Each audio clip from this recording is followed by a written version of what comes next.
Mr. President. Senator from California. Mr. President, I want to thank the leader for his words and for his support. They are extraordinarily welcomed and appreciated. Today, a 500-page executive summary of the Senate Intelligence Committee's 5.5-year review of the CIA's detention and interrogation program, which was conducted between 2002 and 2009, is being released publicly. The executive summary, which is going out today, is backed by a 6,700-page classified and unredacted report with 38,000 footnotes, which can be released, if necessary, at a later time. The report released today examines the CIA's secret overseas detention of at least 119 individuals and the use of coercive interrogation techniques, in some cases amounting to torture. Over the past couple of weeks, I've gone through a great deal of introspection about whether to delay the release of this report to a later time. This clearly is a period of turmoil and instability in many parts of the world. Unfortunately, that's going to continue for the foreseeable future, whether this report is released or not. There are those who will seize upon the report and say, see what the Americans did, and they will try to use it to justify evil actions or incite more violence. We can't prevent that, but history will judge us by our commitment to a just society governed by law and the willingness to face an ugly truth and say never again. There may never be the right time to release this report. The instability we see today will not be resolved in months or years, but this report is too important to shelve indefinitely. My determination to release it has also increased due to a campaign of mistaken statements and press articles launched against the report before anyone has had the chance to read it. As a matter of fact, the report is just now, as I speak, being released. This is what it looks like. Senator Chambliss asked me if we could have the minority report bound with the majority report. For this draft, that is not possible, but in the final draft, it will be bound together. But this is what the summary of the 6,000 pages look like. My words give me no pleasure. I'm releasing this report because I know there are thousands of employees at the CIA who do not condone what I will speak about this morning and who work day and night, long hours within the law for America's security in what is certainly a difficult world. My colleagues on the Intelligence Committee and I am proud of them, just as everyone in this chamber is, and we will always support them. In reviewing the study in the past few days, with the decision looming over the public release, I was struck by a quote found on page 126 of the executive summary. It cites the former CIA Inspector General, John Helgerson, who in 2005 wrote the following to the then director of the CIA, which clearly states the situation with respect to this report years later as well. And I quote, "We have found that the agency over the decades has continued to get itself into messes related to interrogation programs for one overriding reason. We do not document and learn from our experience. Each generation of officers is left to improvise anew, with problematic results for our officers as individuals and for our agency." I believe that to be true. I agree with Mr. Helgerson. His comments are true today, but this must change. On March 11, 2009, the committee voted 14-1 to begin a review of the CIA's detention and interrogation program. Over the past 5 years, a small team of committee investigators pored over the more than 6.3 million pages of CIA records the leader spoke about to complete this report, or what we call the study. It shows that the CIA's actions a decade ago are a stain on our value and on our history. The release of this 500-page summary cannot remove that stain, but it can and does say to our people and the world that America is big enough to admit when it's wrong and confident enough to learn from its mistakes. Releasing this report is an important step to restore our values and show the world that we are, in fact, a just and lawful society. Over the next hour, I'd like to lay out for senators and the American public the report's key findings and conclusions. And I ask that when I complete this, Senator McCain be recognized. Before I get to the substance of the report, I'd like to make a few comments about why it's so important that we make this study public. All of us have vivid memories of that Tuesday morning when terror struck New York, Washington, and Pennsylvania. Make no mistake, September 11th, 2011, war was declared on the United States. Terrorists struck our financial center, they struck our military center, and they tried to strike our political center, and would have, had brave and courageous passengers not brought down the plane. We still vividly remember the mix of outrage and deep despair and sadness as we watched from Washington. Smoke rising from the Pentagon, the passenger plane lying in a Pennsylvania field, the sound of bodies striking canopies at ground level as innocents jumped to the ground below from the World Trade Center. Mass terror that we often see abroad had struck us directly in our front yard, killing 3,000 innocent men, women, and children. What happened? We came together as a nation with one singular mission: bring those who committed these acts to justice. But it's at this point where the values of America come into play, where the rule of law and the fundamental principles of right and wrong become important. In 1990, the United States Senate ratified the Convention Against Torture. The convention makes clear that this ban against torture is absolute. It says, and I quote, "No exceptional circumstances whatsoever, including what I just read, whether a state of war or a threat of war, internal political instability, or any other public emergency may be invoked as a justification for torture," end quote. Nonetheless, it was argued that the need for information on possible additional terrorist plots after 9/11 made extraordinary interrogation techniques necessary. Even if one were to set aside all of the moral arguments, our review was a meticulous and detailed examination of records. It finds that coercive interrogation techniques did not produce the vital, otherwise unavailable intelligence the CIA has claimed. I will go into further detail on this issue in a moment, but let me make clear, these comments are not a condemnation of the CIA as a whole. The CIA plays an incredibly important part in our nation's security and has thousands of dedicated and talented employees.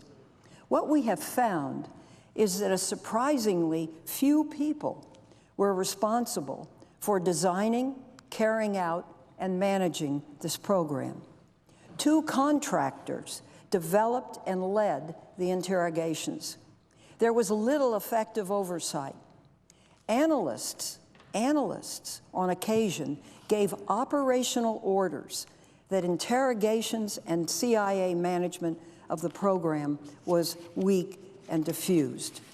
Our final report was approved by a bipartisan vote of 9-6 in December 2012 and exposes brutality in stark contrast to our values as a nation.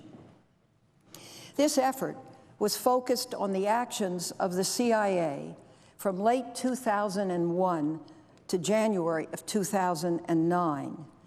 The report does not include considerable detail on the CIA's interactions with the White House. It does include considerable detail on the CIA's interactions with the White House, the Departments of Justice, State, Defense, and the Senate Intelligence Committee. The review is based on contemporaneous records and documents during the time the program was in place and active. Now, these documents are important because they aren't based on recollection, they aren't based on revision, and they aren't a rationalization a decade later. It's these documents, referenced repeatedly in thousands of footnotes, that provide the factual basis for the study's conclusions. The committee's majority staff reviewed more than 6.3 million pages of these documents provided by the CIA, as well as records from other departments and agencies. These records include finished intelligence assessments, CIA operational and intelligence cables, memoranda, emails, real-time chat sessions, Inspector General reports, testimony before Congress, pictures, and other internal records. It's true, we didn't conduct our own interviews, and let me tell you why that was the case. In 2009, there was an ongoing review by Department of Justice Special Prosecutor John Durham. On August 24th, Attorney General Holder expanded that review. This occurred 6 months after our study had begun. Durham's original investigation of the CIA's destruction of interrogation videotapes was broadened to include possible criminal actions of CIA employees in the course of CIA detention and interrogation activities. At the time, the committee's vice chairman, Kit Bond, withdrew the minority's participation in the study, citing the Attorney General's expanded investigation as the reason. The Department of Justice refused to coordinate its investigation with the Intelligence Committee's review. As a result, possible interviewees could be subject to additional liability if they were interviewed. And the CIA, citing the Attorney General's investigation, would not instruct its employees to participate in interviews. Notwithstanding this, I am really confident of the factual accuracy and comprehensive nature of this report for 3 reasons. First, it's the 6.3 million pages of documents reviewed, and they reveal records of actions as those actions took place, not through recollections more than a decade later. Second, the CIA and CIA senior officers have taken the opportunity to explain their views on CIA detention and interrogation operations. They have done this in on-the-record statements, in classified committee hearings, written testimony and answer to questions, and through the formal response to the committee in June 2013 after reading the study. And third, the committee had access to and utilized an extensive set of reports of interviews conducted by the CIA Inspector General and the CIA's oral history program.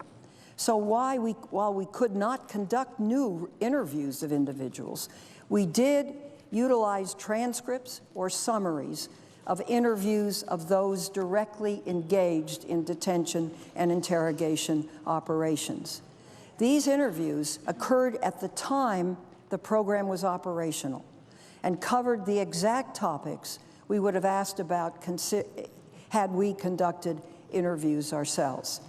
These interview reports and transcripts included, but were not limited to, the following: George Tenet, director of the CIA, when the agency took custody and interrogated the majority of detainees; Jose Rodriguez, director of the CIA's Counterterrorism Center, a key player in the program; CIA General Counsel Scott Mueller; CIA Deputy Director of Operations James Pavitt; CIA Acting General Counsel John Rizzo; and CIA Deputy Director John McLaughlin; and a variety of interrogators, lawyers, medical personnel, senior counterterrorism analysts, and managers of the detention and interrogation program.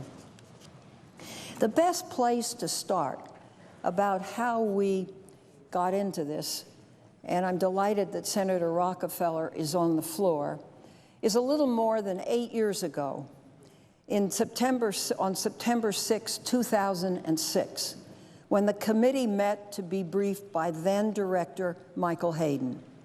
At that 2006 meeting, the full committee learned for the first time, of the use of so-called enhanced interrogation techniques, or EITs.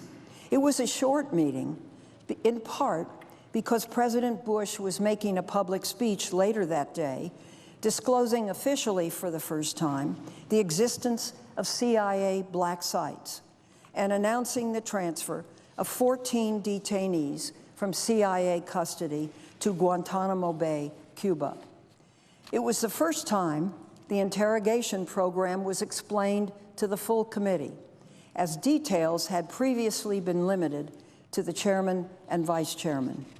Then on December 7th, 2007, the New York Times reported that CIA personnel in 2005 had destroyed videotapes of the interrogation of 2 CIA detainees, the CIA's first detainee, Abu Zubaydah, as well as Abd al-Rahim al-Nashiri.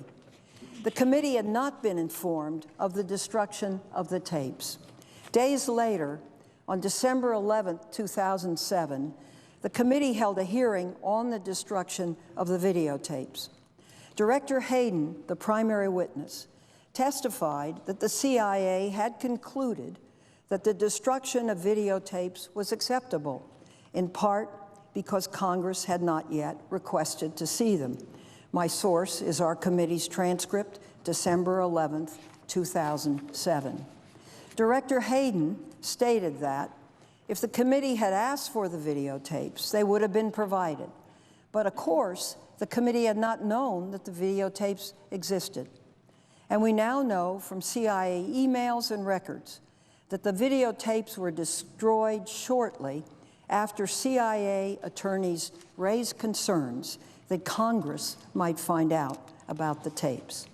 In any case, at that same December 11th committee hearing, Director Hayden told the committee that CIA cables related to the interrogation sessions depicted in the videotapes were, and I quote, "a more than adequate representation of the tapes, and therefore, if you want them, we'll give you access to them." That's our transcript, December 11, 2007 hearing. Senator Rockefeller, then chairman of the committee, designated 2 members of the committee staff to review the cables describing the interrogation sessions of Abu Zubaydah and al-Nashiri. Senator Bond, then vice chairman, similarly directed 2 of his staffers to review the cables. The designated staff members completed their review and compiled a summary of the content of the CIA cables by early 2009, by which time I had become chairman. The description in the cables of CIA's interrogations and the treatment of detainees presented a starkly different picture from Director Hayden's testimony before the committee. They described brutal, around-the-clock interrogations, especially of Abu Zubaydah, in which multiple coercive techniques were used in combination and with substantial repetition. It was an ugly, visceral description. The summary also indicated that Abu Zubaydah and al-Nashiri did not, as a result of the use of these so-called EITs, provide the kind of intelligence that led the CIA to stop terrorist plots or arrest additional suspects. As a result, I think it's fair to say the entire committee was concerned, and it approved the scope of an investigation by a vote of 14-1, and the work began. In my March 11, 2014 floor speech about the study, I described how in 2009, the committee came to an agreement with the new CIA director, Leon Panetta, for access to documents and other records about the CIA's detention and interrogation program, so I won't repeat that here. From 2009 to 2012, our staff conducted a massive and unprecedented review of CIA records. Draft sections of the report were produced by late 2011 and shared with the full committee. The final report was completed in December 2012 and approved by the committee by a bipartisan vote of 9-6. After that vote, I sent the full report to the President and asked the administration to provide comments on it before it was released. 6 months later, in June of 2013, the CIA responded. I directed then that if the CIA pointed out any error in our report, we would fix it. And we did fix one bullet point that did not impact our findings and conclusions. If the CIA came to a different conclusion than the report did, we would note that in the report and explain our reasons for disagreeing if we disagree. And you will see some of that documented in the footnotes of that executive summary, as well as in the 6,000 pages. In April 2014, the committee prepared an updated version of the full study and voted 12-3 to declassify and release the executive summary, findings and conclusions, and minority and additional views. On August 1, we received a declassified version from the executive branch. It was immediately apparent that the redactions to our report prevented a clear and understandable reading of the study and prevented us from substantiating the findings and conclusions. So we obviously objected. For the past 4 months, the committee and the CIA, the Director of National Intelligence, and the White House have engaged in a lengthy negotiation over the redactions to the report. We have been able to include some more information in the report today without sacrificing sources and methods of our national security. I'd like to ask, following my remarks, that a letter from the White House dated yesterday conveying the report also points out that the report is 93% complete and that the redactions amount to 7% of the bulk of the report. Without objection. Thank you, Mr. Chairman. Mr. President, this has been a long process. The work began 7 years ago when Senator Rockefeller directed committee staff to review the CIA cables describing the interrogation sessions of Abu Zubaydah and al-Nashiri. It's been very difficult, but I believe the documentation and the findings and conclusions will make clear how this program was morally, legally, and administratively misguided, and that this nation should never again engage in these tactics. Let me now turn to the contents of the study. As I noted, we have 20 findings and conclusions, which fall into 4 general categories. First, the CIA's enhanced interrogation techniques were not an effective way to gather intelligence information. Second, The CIA provided extensive amounts of inaccurate information about the operation of the program and its effectiveness to the White House, the Department of Justice, Congress, the CIA Inspector General, the media, and the American public. Third, the CIA's management of the program was inadequate and deeply flawed. And fourth, the CIA program was far more brutal than people were led to believe. Let me describe each category in more detail. The first set of findings and conclusions concern the effectiveness, or lack thereof, of the interrogation program. The committee found that the CIA's coercive interrogation techniques were not an effective means of acquiring accurate intelligence or gaining detainee cooperation. The CIA and other defenders of the program have repeatedly claimed that the use of so-called interrogation techniques was necessary to get detainees to provide critical information and to bring detainees to a, quote, state of compliance, end quote, in which they would cooperate and provide information. The study concludes that both claims are inaccurate. The report is very specific in how it evaluates the CIA's claims on the effectiveness and necessity of its enhanced interrogation techniques. Specifically, we use the CIA's own definition of effectiveness as ratified and approved by the Department of Justice's Office of Legal Counsel. The CIA's claims that the EITs were necessary to obtain, quote, otherwise available, end quote, information that could not be obtained from any other source to stop terrorist attacks and save American lives. That's a claim we conclude is inaccurate. We took 20 examples that the CIA itself claimed to show the success of these interrogations. These include cases of terrorist plots stopped or terrorists captured. The CIA used these examples in presentations to the White House, in testimony to Congress, in submissions to the Department of Justice, and ultimately to the American people.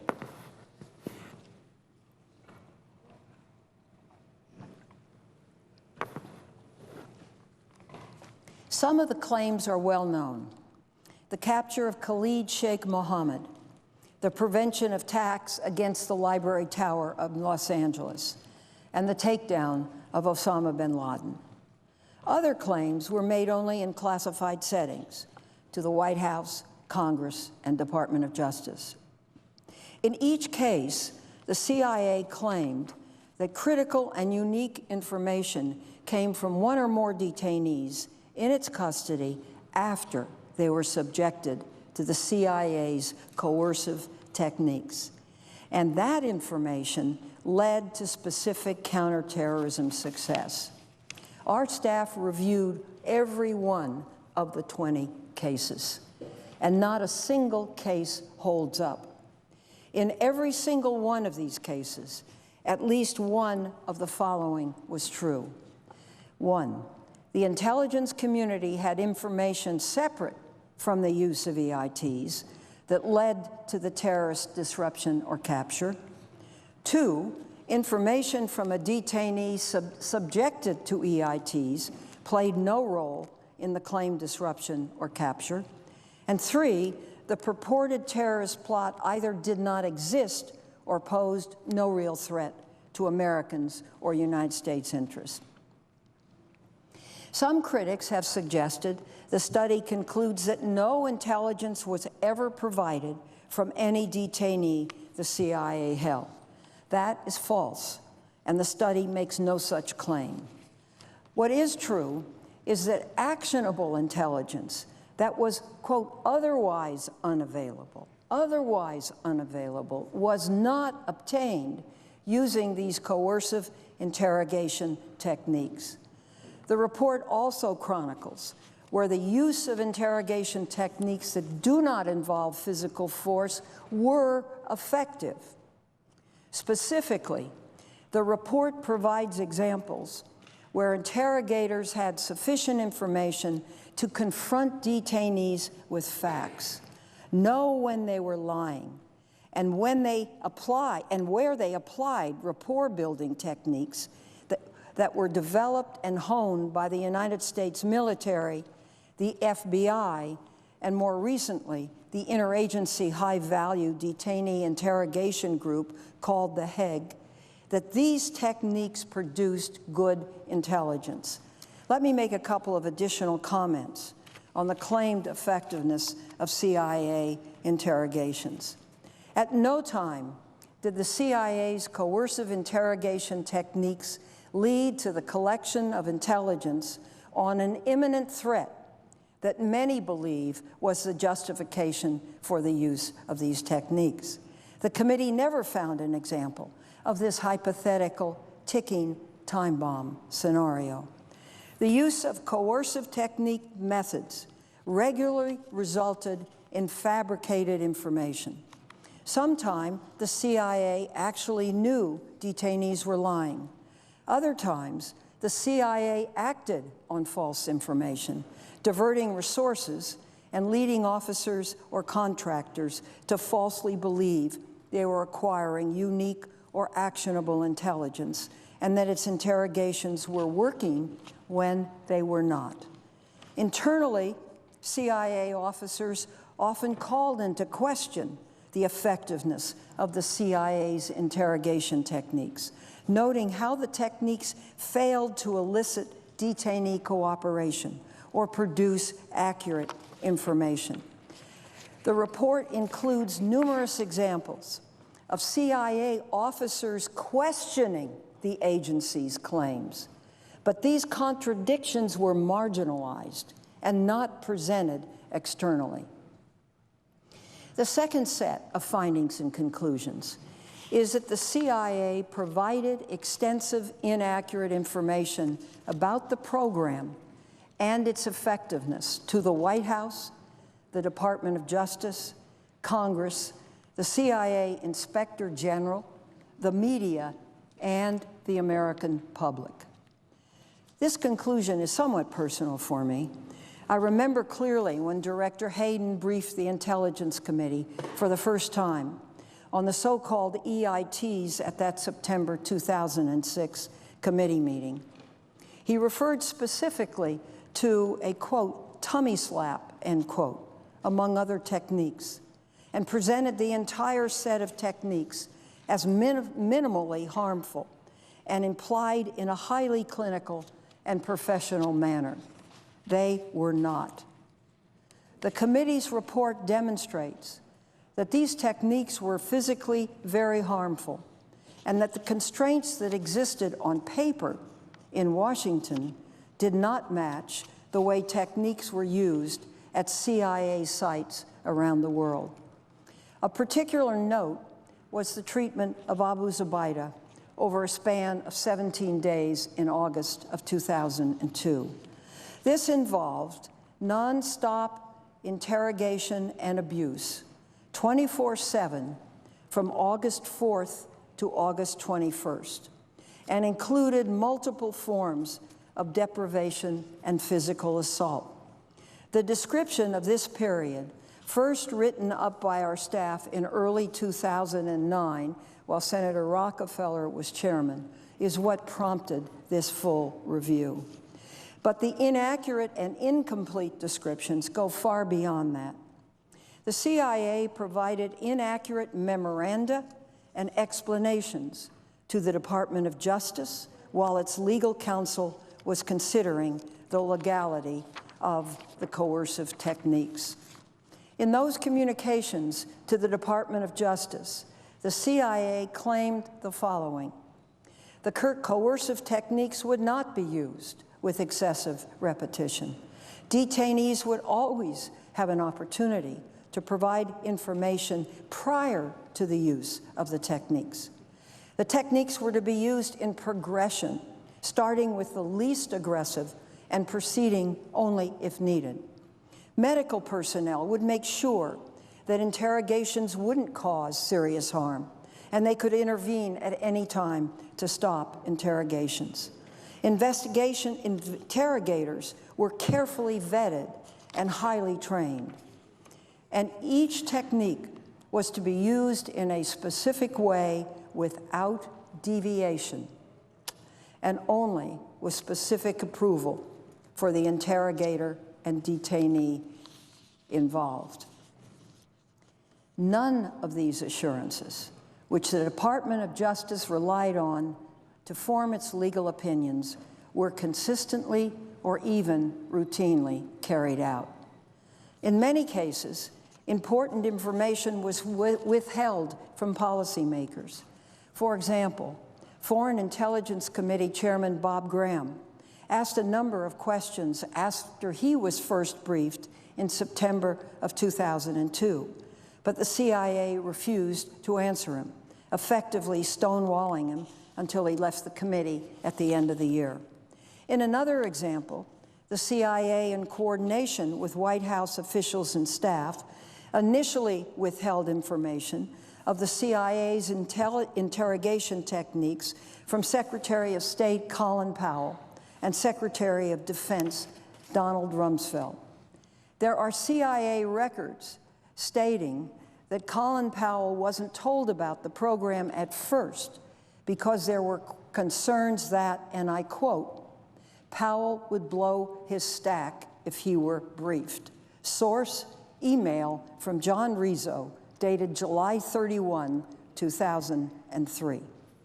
CIA records clearly indicate, and definitively, that after he was briefed on the CIA's first detainee, Abu Zubaydah, the CIA didn't tell President Bush about the full nature of the EITs until April 2006. That's what the records indicate.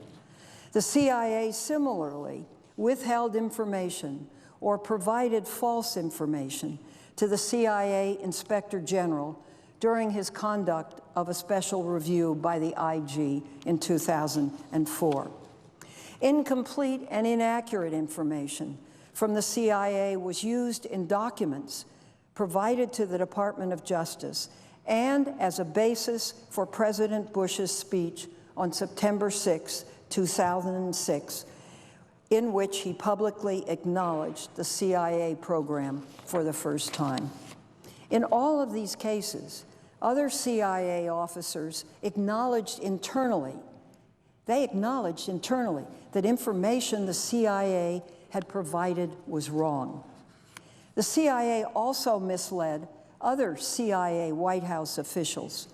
When Vice President Cheney's counsel, David Addington, asked CIA Counsel General Scott Mueller in 2003 about the CIA's videotaping the waterboarding of detainees, Mueller deliberately told him that videotapes, quote, were not being made, end quote, but did not disclose that videotapes of previous waterboarding sessions had been made and still existed. Source, email from Scott Mueller dated June 7, 2003.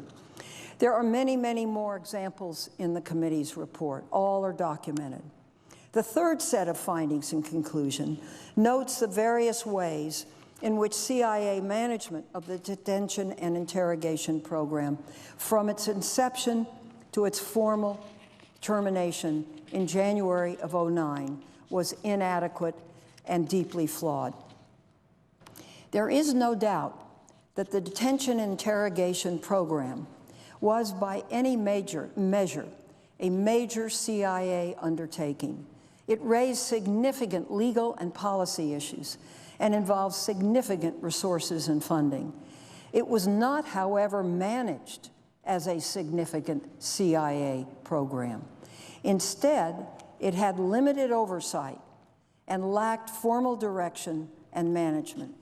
For example, in the 6 months between being granted detention authority and taking custody of its first detainee, Abu Zubaydah, the CIA had not identified and prepared a suitable detention site. It had not researched effective interrogation techniques or developed a legal basis for the use of interrogation techniques outside of the rapport-building techniques that were official CIA policy until that time. In fact, there is no indication the CIA reviewed its own history.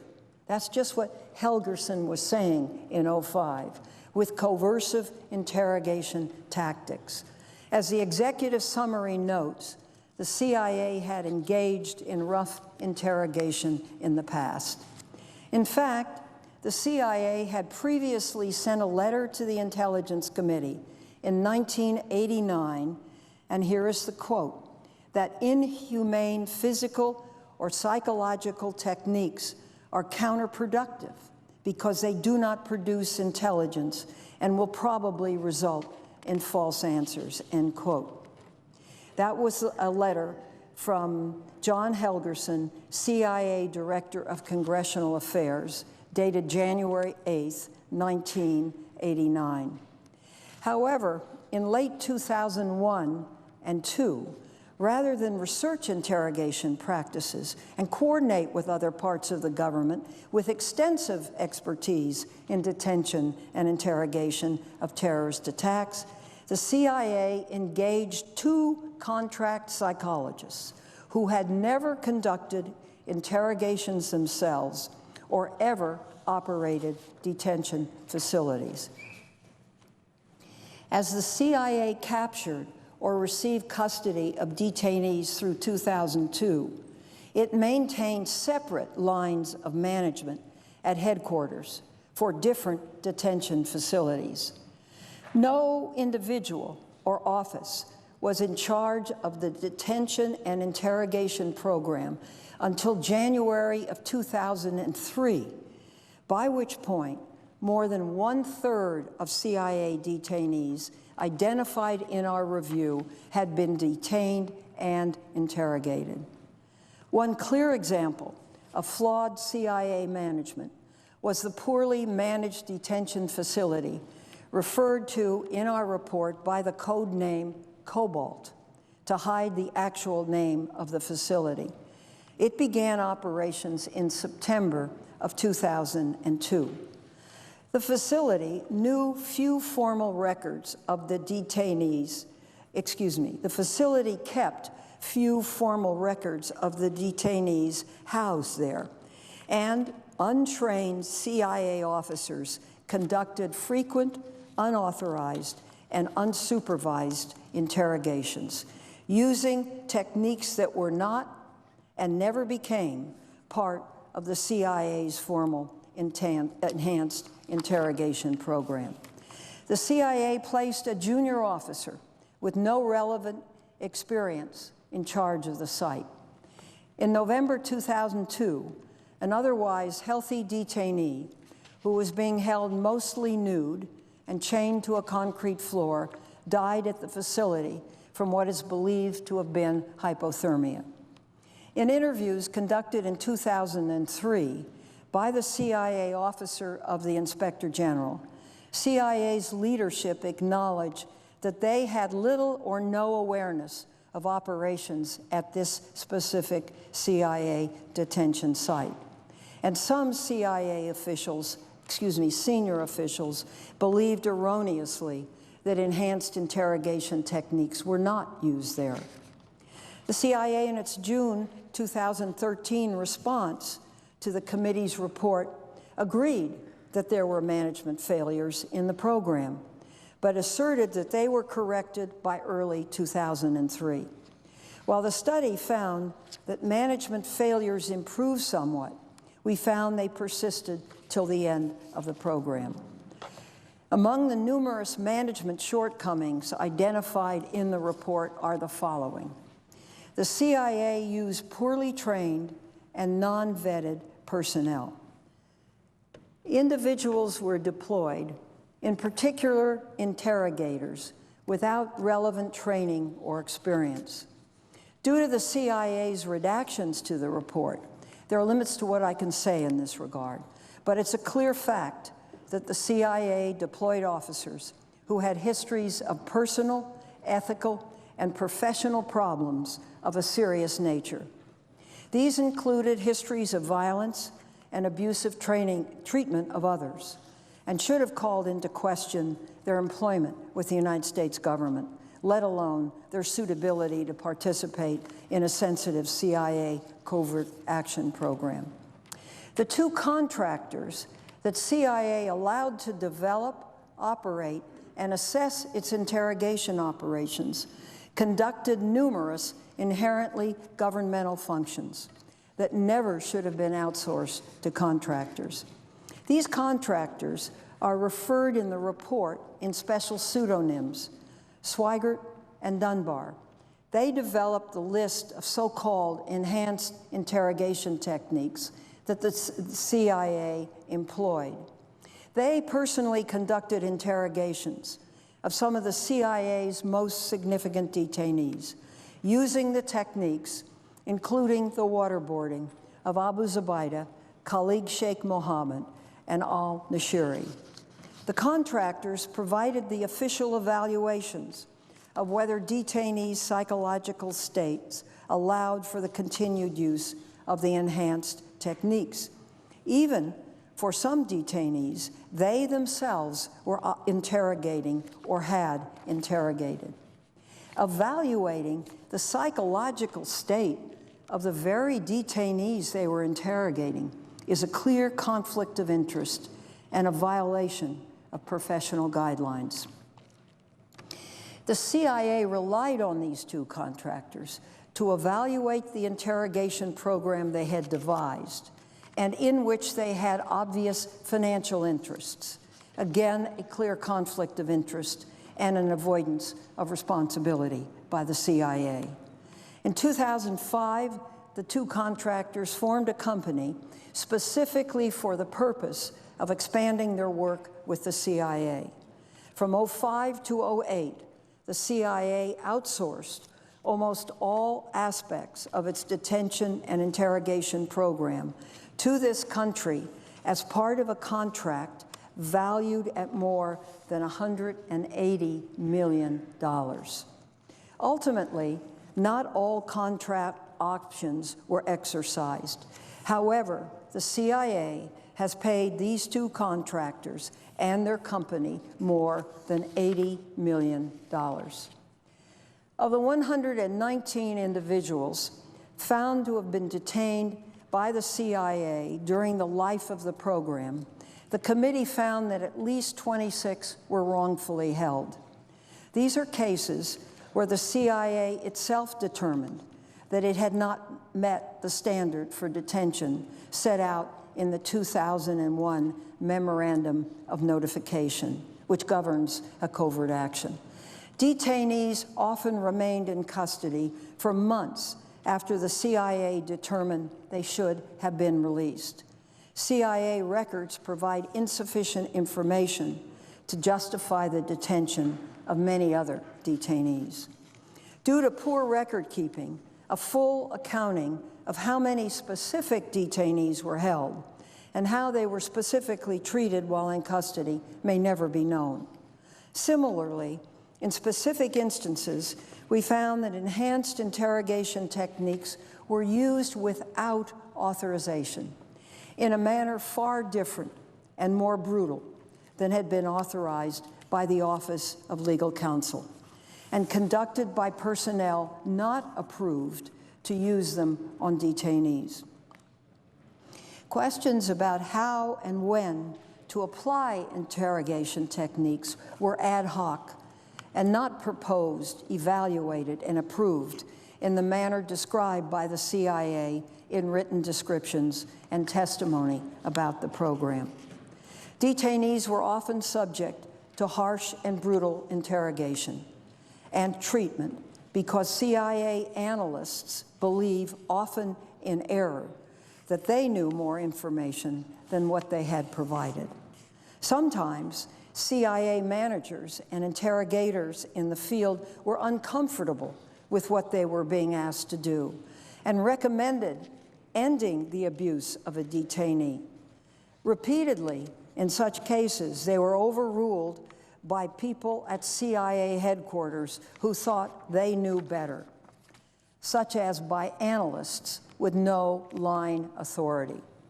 This shows again how a relatively small number of CIA personnel, perhaps 40 to 50, were making decisions on detention and interrogation, despite the better judgments of other CIA officers. The fourth and final set of findings and conclusions concern how the interrogations of CIA detainees were absolutely brutal, far worse than the CIA represented them to policymakers and others. Beginning with the first detainee, Abu Zubaydah, and continuing with numerous others, the CIA applied its so-called enhanced interrogation techniques in combination and in near-stop fashion for days and even weeks at a time on one detainee. In contrast to CIA representations, detainees were subjected to the most aggressive techniques immediately, stripped naked, diapered, physically struck, and put in various painful stress positions for long periods of time. They were deprived of sleep for days, in one case up to 180 hours.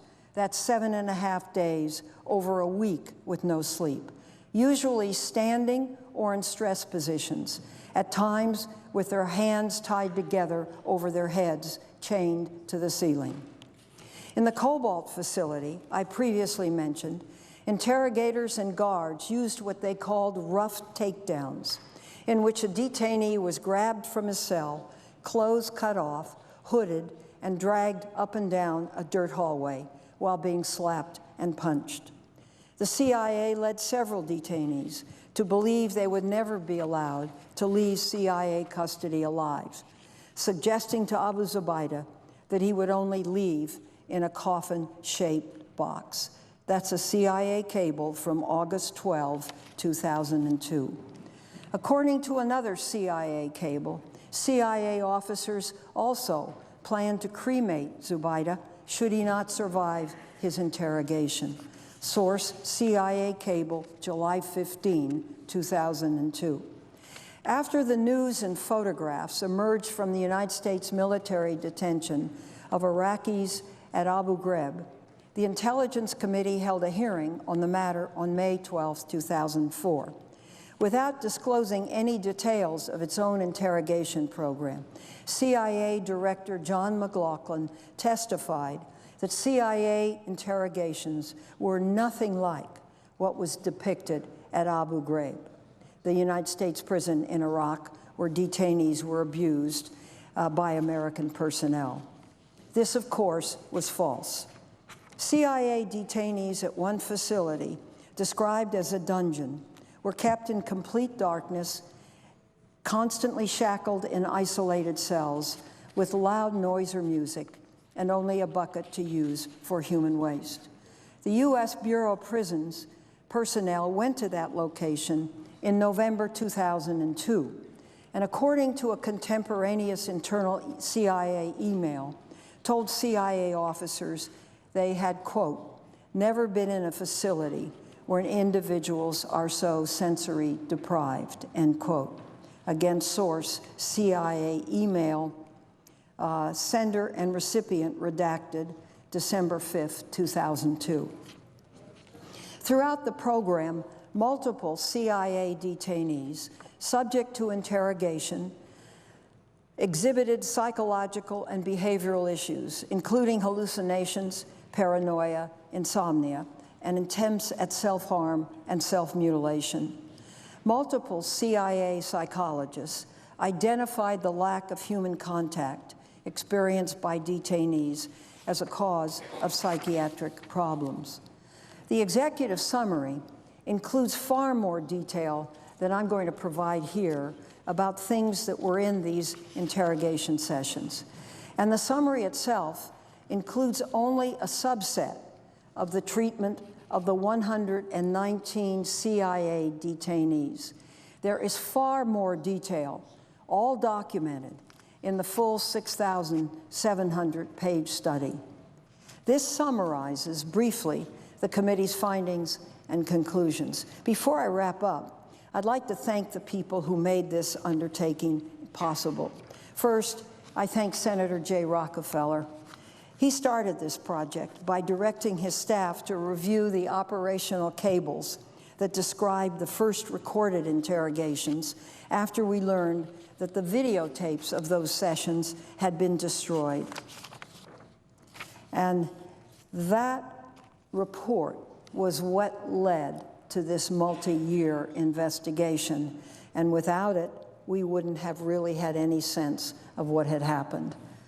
I thank other members of the Senate Intelligence Committee, one of whom is on the floor today from the great state of New Mexico. Others have been on the floor, who voted to conduct this investigation and to approve its result and make the report public. But most importantly, I want to thank the Intelligence Committee staff who performed this work. They are dedicated and committed public officials who sacrificed, and really sacrificed, a significant portion of their lives to see this report through to its publication. They have worked days, nights, weekends for years in some of the most difficult circumstances. It's no secret to anyone that the CIA does not want this report coming out. And I believe the nation owes them a debt of gratitude. They are Dan Jones, who has led this review since 2007, and more than anyone else today is a result of his effort. Evan Gottesman and Chad Turner, two other members of the study staff, each wrote thousands of pages of the full report and have dedicated themselves and much of their lives to this project. Alyssa Starzak, who began this review as co-head and contributed extensively until her departure from the committee in 2011. Other key contributors to the drafting, editing, and review of the report were Jennifer Barrett, Nick Bassiano, Mike Buchwald, Jim Catella, Eric Chapman, John Dickus, Lorenzo Gocco, Andrew Grotto, Tressa Junev, Cleet Johnson, Michael Noblet, Michael Pesner, Tommy Ross, Caroline Tess, and James Wolfe. And finally, David Granitz, who has been a never-faltering staff director throughout this review. Madam President, this study is bigger than the actions of the CIA. It's really about American values and morals. It's about the Constitution, the Bill of Rights, our rule of law. These values exist regardless of the circumstances in which we find ourselves. They exist in peacetime and in wartime. And if we cast aside these values when convenient, we have failed to live by the very precepts that make our nation a great one. There's a reason why we carry the banner of a great and just nation. So we submit this study on behalf of the committee to the public in the belief that it will stand the test of time, and with it the report will carry the message, never again. I very much appreciate your attention, and I yield to Senator McCain. Senator from Arizona. Madam President, I would like to begin by expressing my appreciation and admiration for the men and women who serve in our intelligence agencies, including the CIA,